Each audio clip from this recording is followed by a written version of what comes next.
This is Buzzalong Cycling, the podcast that brings you on thrilling adventures in the world of cycling, ultracycling, and bikepacking.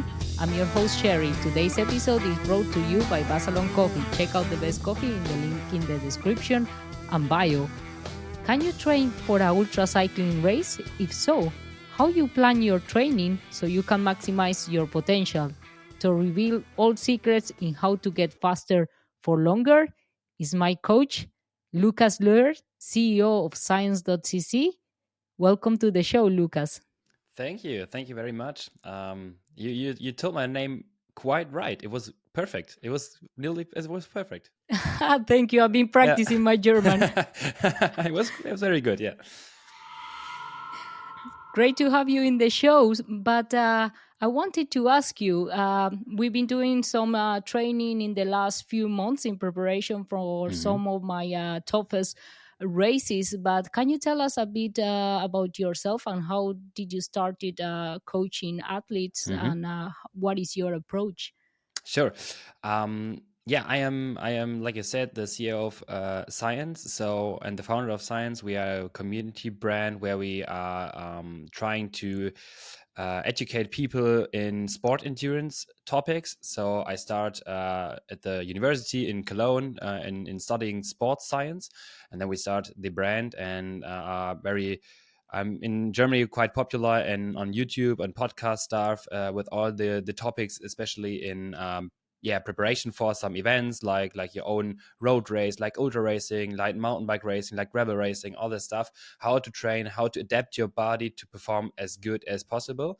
And I am coaching athletes since, let me guess, I think 6 years or 7 years. I started it in my studying. Started with some clients, and I've seen a lot of people writing a lot of crazy stuff, like you, especially, especially the ultra stuff is in the last, I guess, 1 or 2 years quite popular, and I figure out that the physiological aspect of all the people who are riding all these long races is very special, but not completely different from other sports. So we have the same, let's say, parameters which you can train and adapt to, and then better perform in the races. And I always get asked this: why training for ultracycling, and can you even do that? Why training for ultracycling? Because you are faster in the race, and it's easier than before if you are better prepared for those days. I mean, you have to imagine. Like yourself, a little bit like a car, with there are some cars with less engine, some cars with bigger engine, some cars with a lot of needing fuel for their speed, and another cars which are more efficient. And you can imagine like yourself, like a car. And if we can train and adapt your fueling strategy during the race, so especially the nutrition strategy, or especially the fueling, or how many gas you need for some speed, or how many carbs you need for your riding, for your pace, then we can calculate, okay, now we can ride a higher pace, or maybe it's a little bit easier for you, or you can ride longer. If you train your engine, if you train your first physiological parameter, VO2 max, if you train your VO2 max, then it's easier for you, especially on all ultra distance races, all endurance sports. It's more easier for you, and you can perform better. Exactly. And I noticed, for example, the training plan that you designed for me might be very different on how it looks like for somebody doing a crit race. So how different is the approach when you think about endurance athletes? Because yes, I think being able to put some power on the pedal is important, but it's more about for how long you can do it. It is. And there's one sentence I would recommend for every athlete. So keep in mind that training your system, training your body is not practicing what you need in your competition. If you want to ride long and with an ultra endurance race, you don't want to practice in a training. You don't want to ride every day like 12 hours for 15 hours, maybe some 30-hour rides for preparing for your race. You want to adapt those systems which are representative for performance in your race, especially like fat oxidation rate. I mean, if you go higher on fat oxidation, there's a big storage with every athlete. It doesn't matter in body fat how many fat you store. It's always enough for riding very, very long distances, and you want to have much energy contribution of this system like fat oxidation. It's very efficient. It's very easy for you, and is maybe the training is a little bit different for sure with a crit racer, or maybe the physiological aspects you need for the crit racer and the ultra endurance racer for sure. But both of those riders need, or especially it's better for them to have a higher VO2 max. Maybe then Mm-hmm. you can produce more watts, more power. You are faster, you are more efficient, and the VO2 max allows you to burn more fat during your power. So maybe you're riding like 100 watts or 150 watts, and if you have a higher VO2 max, like 50% or 60% of these 150 watts are from fat stores, and you can Mm-hmm. save those very specific and very important carbohydrate stores. This is the aim of training, and then especially adapt for your performance for your race. Yeah, exactly. I noticed that during the races, for example, before we started working together, I had no Mhm. structure in my training. I was just doing long rides, and Mhm. sometimes you think, okay, is I've seen it. riding slower makes you faster? That was my line of thought. I just Mhm. need to put a lot of mileage. But since we made the change to have more structured training, I noticed Mhm. improvements. You would think, oh, in for example, transcontinental race, I Mhm. just need to cycle very slow. But then we go to these steep hills, and being able to put on a bit more power there Mhm. and not completely blowing up was a game changer. And Mhm. why somebody will follow a structured training and how it can benefit, for example, a lot of people don't have much time to train. Especially on with those clients, it's the high intensity training session like you did in preparation for transcontinental, or right now for preparation for your next season goals. These high intensity training session must not be very long. It's like 1 hour, 1 hour 30, something like this. Just a little warm up. Then you have, I mean, you know, this training 3 times, maybe 3 times, 10 times, 40 seconds on, 20 seconds off. Not all out, but just on and off in comparison to preparation for your VO2 max. And this is one training figured out in sports science to gain a lot of performance in VO2 max. And this is Mhm. what we try to put in your training to get you as fast as possible. A good information for every athlete's preparation for ultra races is, yes, the slow mileage are very important. Yeah. Long distance, slow rides are very important for your performance. If you're riding slow, you got faster for sure because you are burning higher amount of fat as a storage. So your fat oxidation rate is gaining. You are using your, now the next parameter, type 1 muscle fibers. This is the more efficient Mhm. muscle fibers. This is those muscle fibers you're using all the day when you are riding like transcontinental, except off the hills. Um, and you're training those endurance fibers and your endurance capacity when riding very slow. Yes, but there's some common information for every athlete to put 90% in your training, like 80 to 90% of your training in the slow region, the slow adaptation for your body, and 10% of it in the high intensity range. Then you're gaining a lot of performance. Yes.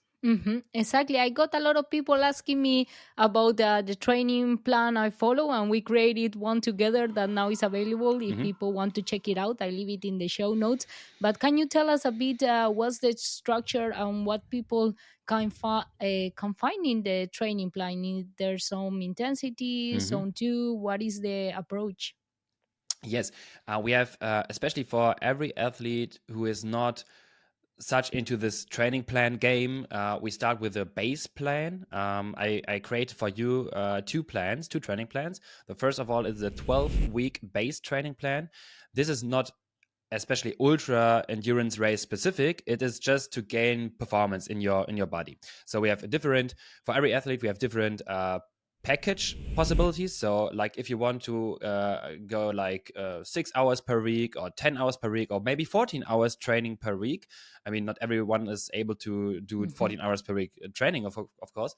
um, and those training plans are trying to adapt your performance as good as possible in those times. So we try to fulfill this polarized training model, like this Hmm. high intensity training session and the long distance training session. And especially for everyone who is not in this training game as much, we start in the first weeks very I would say progressive, very safe.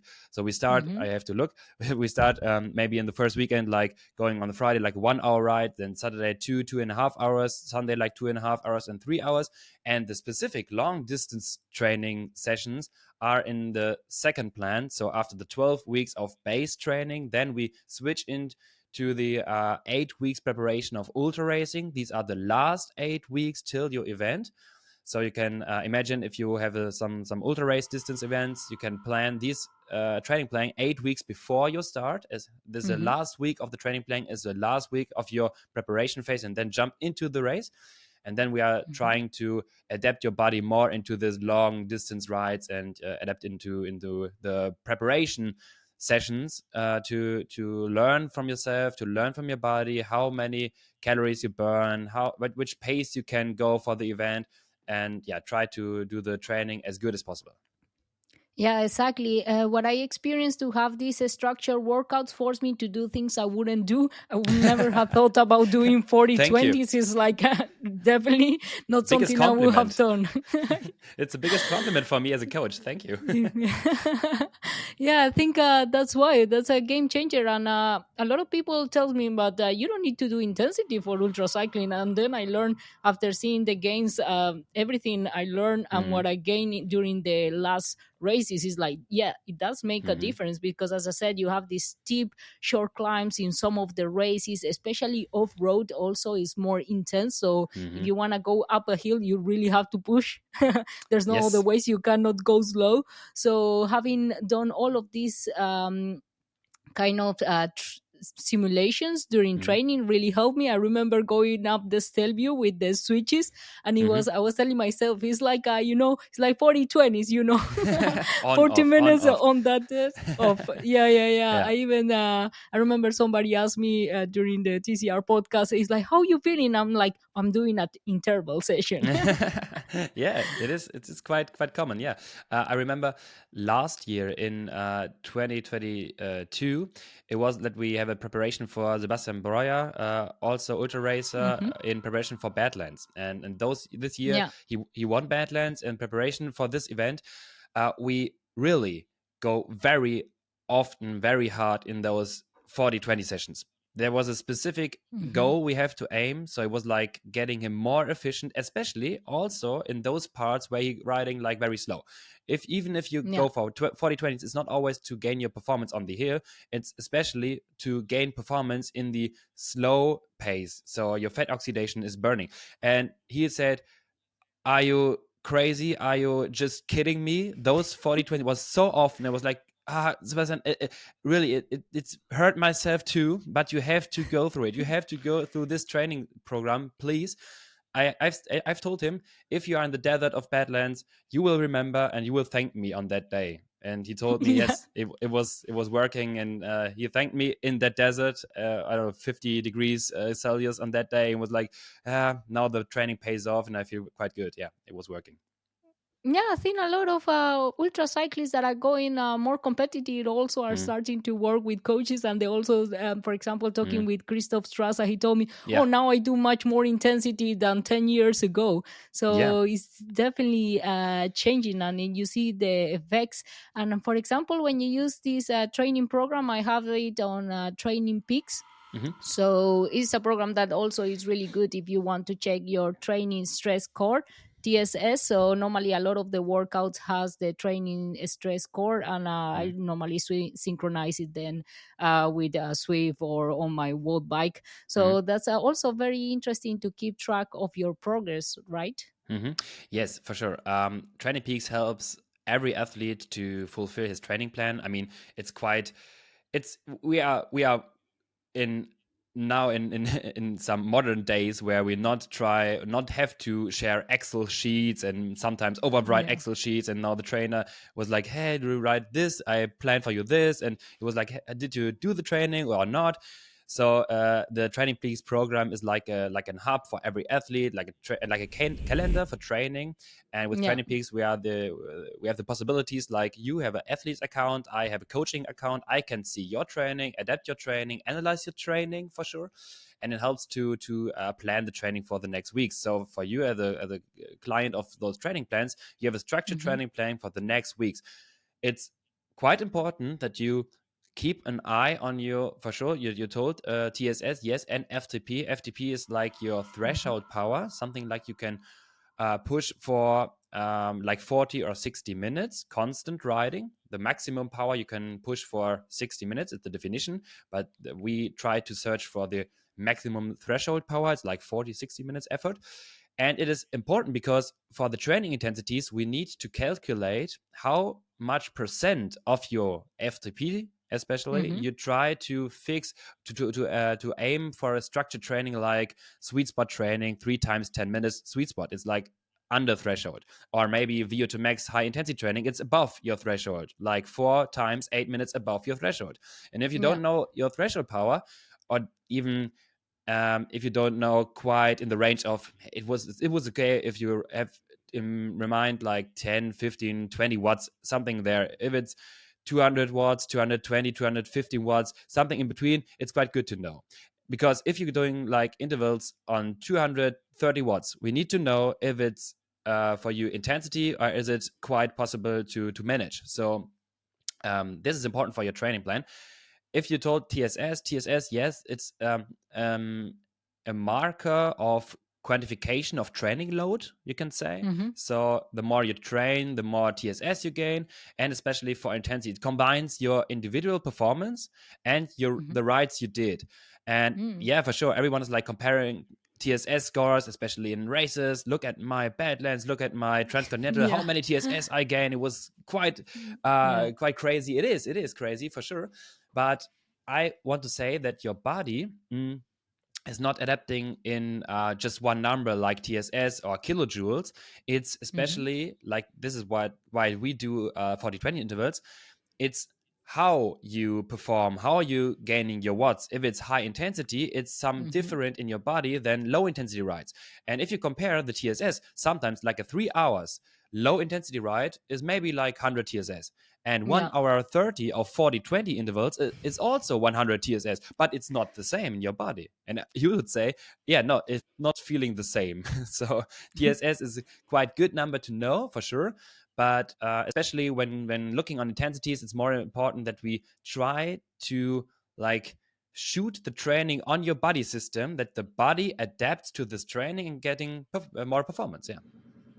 Yeah, exactly. For example, something that was also useful is the notes that Hmm. you put in each workout about nutrition. And that's something that really helps me because we discussed it in the previous podcast with Super Sapiens talking about nutrition. A lot Hmm. of endurance athletes have the problem that they think, okay, I have to go on this ride without fueling or eating because my aim is maybe you think okay losing weight makes you faster because it's watt per kilo, and that's something that really helped me. I was Hmm. definitely not fueling before workouts. I was going on intensity like sessions like VO2 max builder Hmm. with just water and electrolytes, and now I see your notes like okay, use 60 grams of carbs, maybe one gel, and 500 milliliters of water. I was like, it was hard to Hmm. overcome that mental It is. block, but I was like okay, I'm gonna listen to the coach and Hmm. do it. And definitely, like then I could push higher numbers and really finish the interval before I would have had to stop. So it really made a difference, and that's Yes. something really useful. I think a lot of people struggle with knowing how, when to fuel for this kind of workouts. Hmm.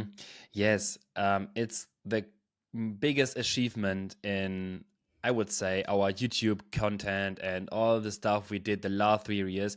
That all, not all the athletes, but most of the athletes are learning that carbohydrates are not the enemies. It's your partner. It's a supportive. It's your friend. It's not the enemies. The carbohydrates are the most important fuel for riding your bike. And if you want to lose some weight, for sure, yes, we need to have a lower calorie intake than you burning on the day. Mm-hmm. This is just a small simple equation. Less calorie intake than you burning. This is how Mm-hmm. you're losing weight if you want to. Yeah. It's not the carbohydrate. The carbohydrates are always burned. And if you're not able to have some carbohydrate store, then you have this bonk feeling. And this is not good for Yeah. training adaptation. Your body is, firstly, the first goal of the body after the training is just to refill his stores and not adapt to the training. So it's Yeah. like going 2 steps forward and one step back in your training.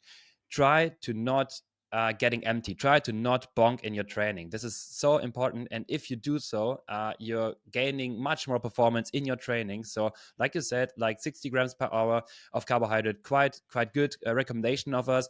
I mean, even if it's possible with some strategies, some good strategies to gain like 120 gram per hour of carbohydrates during a race, maybe.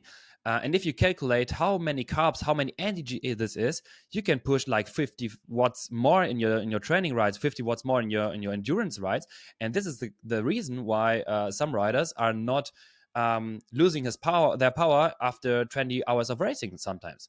This is so Yeah. important because your carbohydrate stores, when you go like an ultra race, it's always like they can bring you till 10-hour 15-hour race, okay, but then everyone is like, oh, now there's the suffer part. Yes, because most of the guys are not fueling enough. But if you fuel enough, it's not the suffer part anymore. You can still push some watts.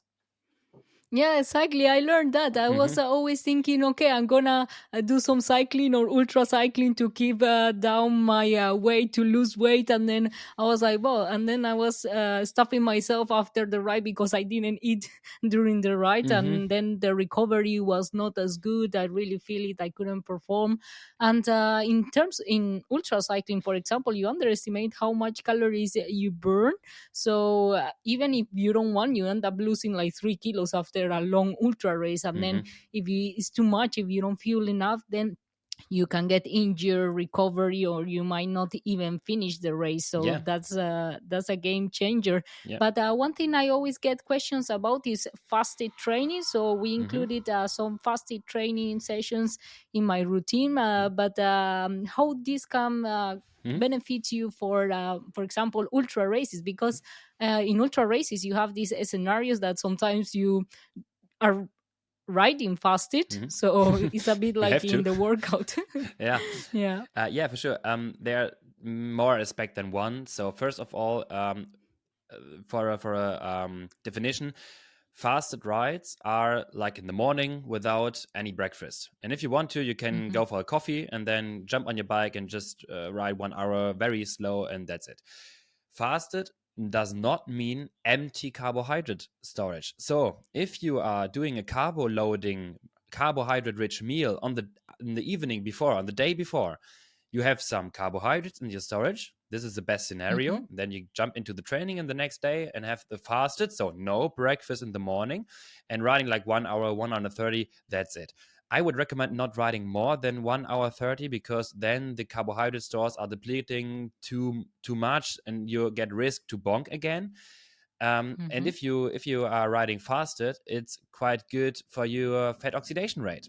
Your fat oxidation rate is a little bit more active than if you ride with a breakfast. So for a Yeah. small like trigger in the morning, and especially for some of those guys, or like sometimes you're riding with the bike to the work or some stuff, you can do it faster, and then on the work and on your work you can have your breakfast, and then the evening session, the afternoon session, you can ride again, and your fat oxidation rate is still burned and still boosted. So it's just performance gain in fat oxidation rate. It's not especially a trigger for weight loss. This is not the same Hmm. goal. It's just to boost your fat oxidation rate and get more efficient. And then you also there are sports studies which are proving that riding fast in the morning is gaining your fat oxidation and your VO2 max. So as like doing your low intensity training right a little bit more efficient. So you can adapt in your training if you have the time in the morning, and then maybe right in the afternoon again. So 1 hour in the morning, 1 hour, or maybe 1.5 hour in the afternoon, and boom, you have like 2.5 hours of riding on one day, maybe where you have a lot of work and not able to ride 2.5 hours on one part. So you can split in two parts and have a better fat oxidation rate and a better training adaptation. Yeah, I find these workouts really useful, Mm-hmm. especially as you said, if you are time constrained and you have to Mm-hmm. go to work, is perfect because you don't need to wait to digest breakfast. Mm-hmm. But also, I notice my recovery is better, and that's something I really appreciate having a coach, because I was talking with another ultra cyclist the other day, and one thing people really struggle is telling themselves today is recovery day, or I should recover this week like 3 days. Is I don't know, for me it's like painful to think about, like I cannot cycle today. It's like, but then if I see it on the training plan, it's like, okay, I'm gonna do it, but it's very hard. So I Mm-hmm. think that's one of the main benefits of having a coach. Just that you tell me like, okay, it's time to recover. I was like, but then I do it, and then I come back stronger. So, Mm-hmm. but it's very difficult, as I said. Like sometimes having a training plan is really useful just to do things you wouldn't do Yes, otherwise. for sure. Sherry, I can tell you the worst athlete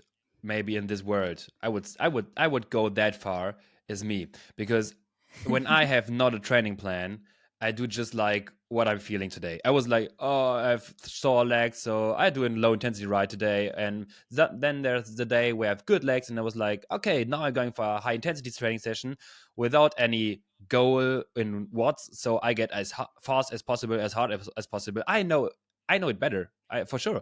Well, Yeah. I would never do this with my clients. I would never do this with my athletes. And if some athletes always riding like this, I would say like, are you kidding me? We have a training plan. Please, please, like try to stick at this plan as good as possible. I mean, you can go for a longer ride. Yes, you can go on a ride with your buddies, and it was faster, and then you get empty a little bit. It's okay, for sure.